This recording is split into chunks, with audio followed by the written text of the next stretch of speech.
desktop, and let's do our zombie. So here we have our cartoon zombie. Let's add another resource. Once again, we want to add an existing file. Go to our desktop, select the villain. So when you're adding resources to your program, what it does is it creates copies of that in the directory of your program, and whenever you build your program, it will run without you having to have those pictures in the same folder. So if I didn't add these resources, let's say for this picture, if I didn't have that picture in the same folder, it will not be able to load it because it's not actually there. So adding resources is a good way to package everything your program needs inside of the program. So let's just add our dragon, and let's rename this to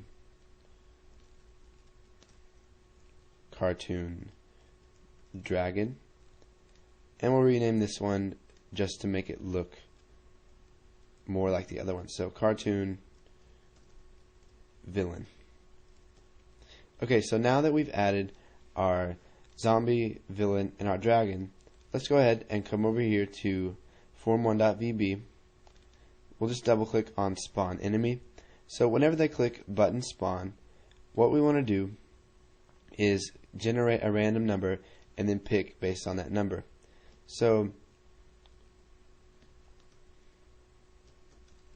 as new random.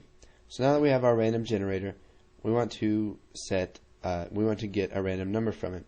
So dim enemy type as integer, and we'll set that equal to generator.next. Okay, sorry about that alarm. So generator.next, and we want it to be between 1, so 1, 2, or 3. So now I'll just do a select case, and we want the enemy type. So for case 1, we will type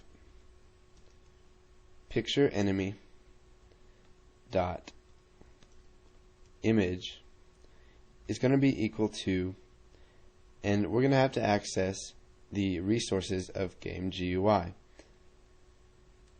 So to do this, we'll just type my dot resources dot, and you can see we've got cartoon dragon, cartoon villain, and cartoon zombie. So we'll just do cartoon zombie, and we'll do this for each one. So picture enemy dot image equals my dot resources dot cartoon. Let's do a villain, and then case 3, picture enemy dot image equals my resources dot dragon. Now this is just a basic outline of what this is going to be doing. Whenever they spawn an enemy, it will also have to create a new enemy object. It'll have to set the health back on the progress bar and other stuff. But for now, we're just going to worry about this. So let's go ahead and run this.